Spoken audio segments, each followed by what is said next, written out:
Ихэнх хүмүүс мөнгө байхгүйдээ биш, харин мөнгө нь хаашаа урсаж байгааг ойлгодоггүйгээс болж мөнгөний дарамт, санхүүгийн дарамтанд ордог.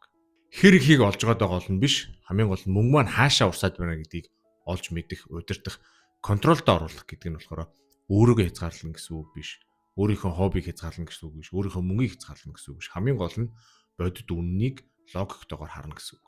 За жишээ нь хэдийн хэр орлого сар бүр орж иж байгаа. За ямар урсгалаар хаашаа гарч байгааг олж мэдэх нь маш чухал. Зүгээр миний таашаалаар яваад байна уу? Одоо ямар нэгэн дадал зуршлаар өөрийн хяналтгүй гадагшаа урсаад байна уу? Эсвэл бодож төлөвлөсөн шийдвэрээр гадагшаа урсаад байна уу гэдэг маш чухал. За ингээд та бүхэндээ энэ өдрийн мэндийг хүргэе.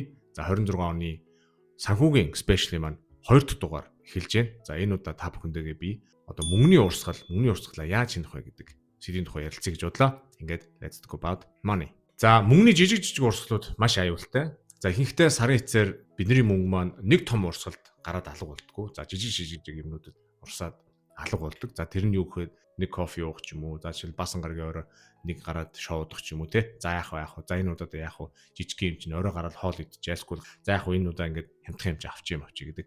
За тэгээд тэрнээс гадна бас бидний мөнгөө хадгалж чаддгүй одоо нэг шалтгаан бидний юм худалдаж авах эсвэл мөнгөө ямар нэгэн зарцуулахад гаргадаг тэр одоо шийдвэрүүдийн мөчөд оршдог. За тэр нь яг юу гэсэн үг вэ гэхээр бид нэр ямар нэг юм авахдаа ямар нэгэн юмд мөнгө өрөхтэй тухайн үед асуудгүй зүгээр л эмоцороо тэр тухайн үеийн шийдвэрээр болж юмыг худалдаж авдаг. Энэ авах гэж байгаа юм надад хэрэгтэй юу те? Яг энэ хэрэгтэй зүйл маань мөн үү? Надад юу авчрах уу? Эсвэл надад энэ тус авчрах уу? Ашигтай юу? Ашиггүй юу гэдэг юмыг бодолцохгүйгээр шууд тухайн үед шийдвэрээ гаргаад тэр шийдвэрээр шууд мөнгөө ингээ үрдэг тийм жижиг урсгалууд ингээ мөнгөө ингээ гарч идэг. За тэгвэл мөнгөө удирдах, ер нь мөнгөнийхөө урсгалыг удирдах, контролд оруулах хамгийн үр дүнтэй арга нь юу байдаг юм бэ гэхээр ерөөсөл ирээдүгөө төлөвлөх.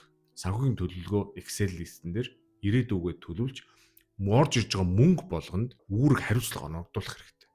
Бидний гаргадаг ихэнх алдаа нь юу гэхээр ерөөсөл мөнгө орж ирлээ, ямар нэгэн зардалтаа ингээ өглөө үлдсэн мөнгийг хадгалах, найсгүй үлдсэн мөнгөөр нь ямар нэг юм хийн гэж боддог.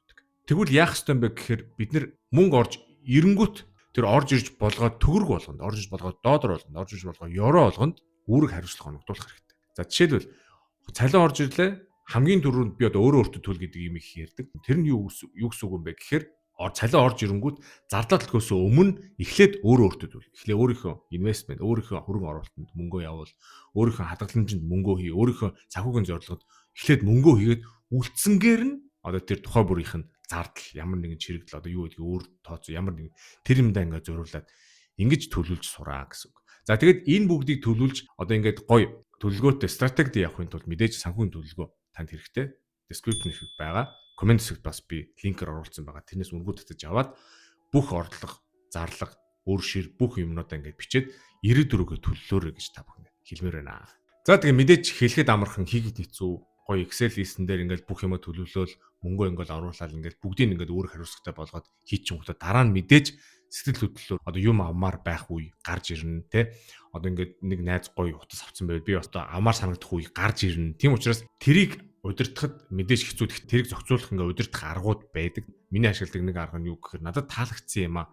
Би шууд тэр дорн авдаггүй. 24 цаг асгүй 48 цаг хүлээж жагаад одоо энэ зүйл надад үнэхээр хэрэгтэй юу? Энэ надад үнэхээр өнөөдөр хэрэгтэй юу? Маргааш хэрэгтэй юу те? Энэ зүйлгүй би маргааш амьдрч чадахгүй гэдэг асуултыг асууж агаад 24 48 цагийн дараа ингээд тэр юм ингээ харангуут мэдээж тэр юм надад хэрэггүй одоо тий тухайн үед яг сэтгэлдээр авах гээд исэн юм болж таадаг. Тэгэхээр та ч гэсэн яг энэ аргыг хэрэгжилж болно. Юм авмаар санагдаад байвал өөрөөсөө асууж үзэх хэрэгтэй. Надад хэрэгтэй юу хэрэггүй юу энэгүй амьдрч болохгүй юу те ихэнх худалдаа авалтууд ер нь хэрэглээний зүйлүүд ер нь ингээд их үедээ гоё таашаал өгдөг. Тэгээд 2 3 4 5 хоногоос эхлээд ер нь ингээд амьдралын нэг хэсэг болцсон тэргээ баг хэрэглэхгүй ингээд мартагдсан те эсвэл гоё тийм таашаал өгөхгүй болцсон байдаг. Тийм учраас ихэнх хэрэглээний зүйлүүд ер нь амьдралд ингээд бидний худалдаж авч байгаа юмнууд ажрал өгдөг. Зүгээр л яг тухайн үеийн агшин тухайн үеийн момент таашаалыг л ингээд цатгахын тулд байдаг. Тэгээд тийм учраас мэдээж том компаниуд тэднийг биднээр тий ахуулахын тулд том компани ажлууд хийдэг. За тэгээд эцэст нь хэлэхэд мөнгөний урсгалаа контролд оруулна, мөнгөний урсгалаа ер нь удирдах хяналт сурна гэдэг маань ер нь зөвхөн мөнгөө удирдах зогсохгүй мэдээж өөрийгөө мэдээж удирдах сурна. Янз бүрийн одоо гинтийн эмошноор ямар нэгэн зарлага гаргахаа болно.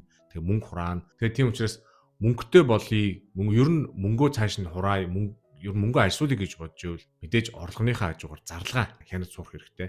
Хаашаа юу урсаад ингэдэг мэдэх хэрэгтэй. Тийм учраас санхүүгийн төлөвлөгөөгөө гаргах хэрэгтэй. Тэгээд тэрнийхээ дагуу ажилд сурах хэрэгтэй. Мэдээж эхний үед бол хэцүү байна. Тэгээд тэрнээс гадна маш чухал үр битгий тавиараа, ямар нэгэн зээл битгий тавьж, ямар нэг юм худалдаж аваарай. Юм худалдаж авмаар байвал мөнгө байвал мөнгөөр худалдаж аваа, мөнгө байхгүй бол мөнгөтэй болтой хүлээ. Тэгээ мөнгөтэй болохын тулд мэдээ санхүүгийн зорилго гарган, санхүүгийн зорилгот зориулж мөнгө хадгалсан мөнгөөрөө дараа нь тэр юм авч сураарай гэж та бүхэнд хэлмээр байна. 26 оны спешиалийн 2 дахь видео өмнө өндөрлж байна. Энэ хүртэл та бүхэндээ хамт байсанд баярлалаа. Дараагийн дугаараар бас гоё контент бэлдэх болно. Ингээд дараа 7 хоногт уулзлаа. Түр. Чао.